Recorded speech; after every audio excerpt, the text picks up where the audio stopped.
வணக்கம் நண்பர்களே, அனைவருக்கும் வணக்கம். இன்னைக்கு நம்ம இந்த வீடியோவில் டிஆர்பி மற்றும் பள்ளி கல்வித்துறையில் வந்திருக்க முக்கியமான தகவல்களை பற்றி இந்த வீடியோவில் பார்க்கலாம்.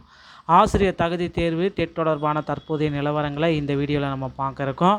தேர்வர்களின் ஆட்சேப நிலை ஆய்வுகள் செய்து தவறான வினாக்களுக்கு கூடுதல் மதிப்பெண்கள் வழங்குவது குறித்து ஆசிரியர் தேர்வு வாரியம் ஆலோசித்து வருகிறது. அதே போல் தேர்ச்சி மதிப்பெண்களை 50% குறைப்பது மற்றும் பணி அனுபவத்திற்கு ஏற்ப வெயிட்டேஜ் மதிப்பெண்கள் வழங்குவது தொடர்பான அரசின் கொள்கை முடிவுகள் ஆகஸ்ட் மாதத்தில் வெளியாக வாய்ப்புள்ளது. மேலும் 2011ஆம் ஆண்டிற்கு முன் பணியில் சேர்ந்த ஆசிரியர்களுக்கு தேர்விலிருந்து விலக்கு அளிக்க கோரும் மசோதா குறித்து நாடாளுமன்றத்தில் விவாதிக்கப்பட்டுள்ளது. இருப்பினும் தற்போதைய நிலையில் அத்தகைய சட்டத்திருத்தம் கொண்டு வரும் திட்டம் மத்திய அரசிடம் இல்லை என்பது அமைச்சரின் பதில் மூலம் தெளிவுபடுத்தப்பட்டுள்ளது. ஒட்டுமொத்தமாக தகுதி தேர்வில் சீர்திருத்தங்கள் மற்றும் சலுகைகளை எதிர்பார்க்கும் ஆசிரியர்களுக்காக இந்த ஒரு வீடியோவில் முக்கிய தகவல்களை நான் இப்போ சொல்ல போகிறேன்.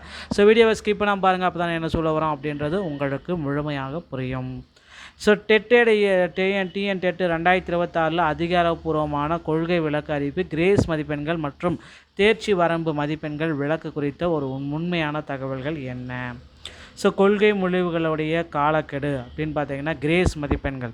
ஸோ கிரேஸ் மதிப்பெண்கள் அப்படின்னு பரிசீலனை இருக்குது. டிஆர்பி மற்றும் நிபுணர் குழுவின் இறுதி ஆய்வில் இருக்குது. ஆகஸ்ட் 24 முடிவு.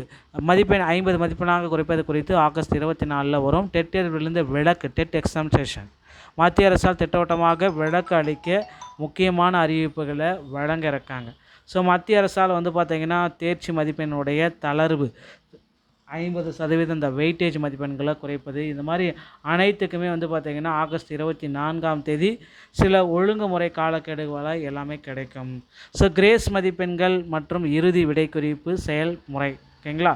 தேர்வர்களின் ஆட்சேபனைகள், objective tracker. So objective tracker மூலம் பெறப்பட்ட கோரிக்கைகள் பாட வாரியாக தொகுத்தல், நிபுணர் குழு ஆய்வு, கல்வியாளர்கள், மொழி வல்லுநர்கள் மற்றும் அனுபவமிக்க ஆசிரியர்கள் மூலம் சரிபார்த்தல், ஆதார ஒப்பீடு, தமிழ் ஆங்கில வினாக்களை ஒப்பிட்டு அங்கீகரிக்கப்பட்ட பாடநூல் ஆதாரங்களை டெக்ஸ்ட் புக் சரிபார்த்தல், இறுதியாக விடை குறிப்பு ரெடிக, ஒன்றுக்கு மேற்பட்ட விடைகள் பொருந்துமாயின் தகுந்த கருணை மதிப்பெண்களுடன் இறுதி முடிவு வெளியீடு.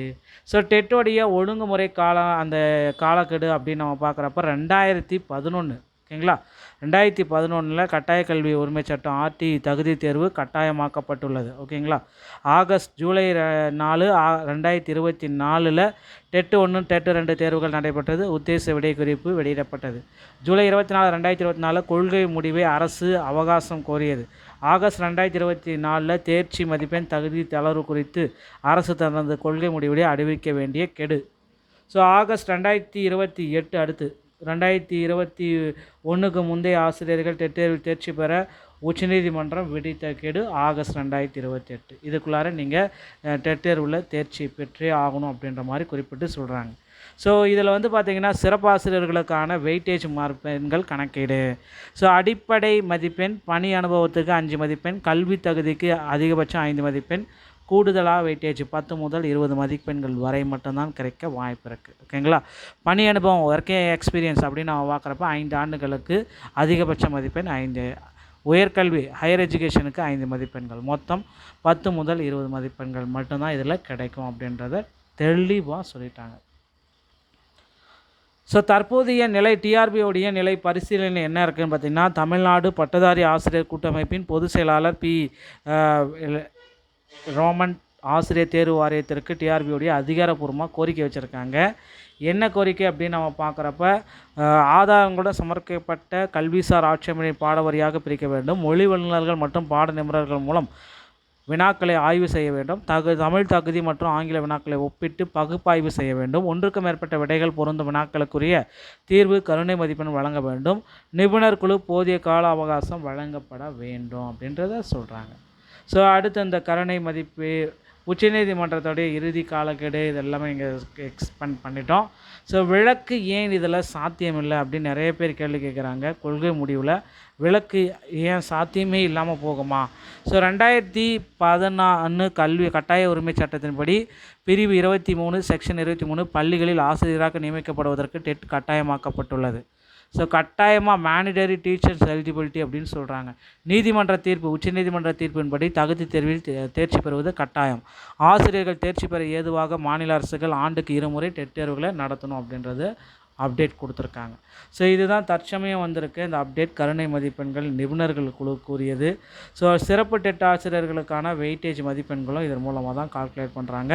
2011க்கு முந்தைய ஆசிரியர்களுக்கு ஒரு சிலருக்கு விலக்கு கொடுப்போம் அப்படின்றது விலக்கு நிறுத்திட்டாங்க. ஸோ உச்சநீதிமன்றத்தில் இறுதியாக அந்த தீர்ப்பு வரத்துக்கு ரெடியாக இருக்குது. 2011க்கு முந்தைய ஆசிரியர்கள் 2028க்குள்ளே கட்டாயம் தேர்ச்சி பெறணும். வெயிட்டேஜ் மதிப்பெண் உண்டா இல்லையானா அவங்களுக்கு கிடையாது. கிரேஸ் மதிப்பெண்கள் பலன் தர வாய்ப்பு இருக்குது. சிறப்பு ஆசிரியர்கள் கட்டாயமாக டெட் தேர்வு 2028க்குள்ளே பாஸ் பண்ணி ஆகணும். வெயிட்டேஜ் மதிப்பெண்கள் இவர்களுக்கு இருக்குது. கிரேஸ் மதிப்பெண்களும் இருக்குது. புதிய தேர்வர்கள் ஸோ நியமனத்திற்கு முன் கட்டாயமாக இந்த டெட்டில் பாஸ் பண்ணியே ஆகணும். ஓகேங்களா. ஸோ அடுத்து வந்து பார்த்தீங்க அப்படின்னா வெயிட்டேஜ் மதிப்பெண்கள் இல்லை, கிரேஸ் மதிப்பெண்கள் கண்டிப்பாக உண்டு. ஸோ இதை பேஸ் பண்ணி தான் வந்து பார்த்திங்கன்னா ஆசிரியர்களுக்கு அடுத்தடுத்த காலக்கெடு 2028 நோக்கி ஓடிட்டுருக்காங்க அப்படின்னு நம்ம சொல்லலாம். ஆகஸ்ட் 2024 கண்காணிக்கணும். அடுத்த கட்ட நடவடிக்கைகள் அனைத்துமே வரத்துக்கு ரெடியாக இருக்குது. ஸோ பொறுத்து வந்து நம்ம பார்க்கலாம். ஓகேங்களா. ஸோ ஆகஸ்ட் 24ஆம் தேதி இதோடைய முக்கியமான தீர்ப்பு வரலாம். ஸோ குறை தீர்ப்பு முகாம்களில் ஆசிரியர்களுக்கு அளிக்கும் மனுக்கள் மீது 5 நாட்களுக்குள் தீர்வு காண உத்தரவு.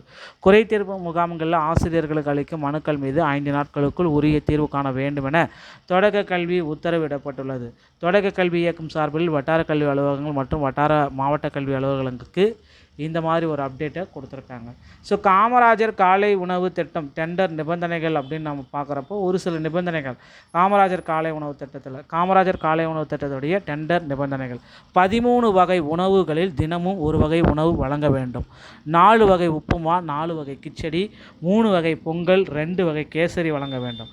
காலை 7:30க்குள் சூடான உணவு பள்ளிகளுக்கு வழங்க வேண்டும். ஒப்பந்தக்காரர்கள் பணம் பெற தலைமை ஆசிரியர் ஒப்புதல் கட்டாயம். 294 கலோரி சத்துடன் காலை உணவு வழங்க வேண்டும். காலை உணவு 150 to 200 கிராம் எடையுடன் கண்டிப்பாக இருக்க வேண்டும். டெண்டரில் பங்கேற்கும் நிறுவனங்களுக்கு இந்த நிபந்தனை பெறப்பட்டிருக்குங்க.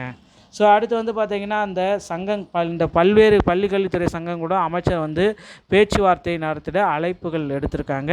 ஸோ பள்ளிக்கல்வித்துறை வந்து பார்த்திங்கன்னா அமைச்சரிட நேரடியாக அந்த பேச்சுவார்த்தையை பள்ளிக்கல்வித்துறை சங்கங்கள் எல்லாமே தொடர்ந்து பேச போகிறாங்க.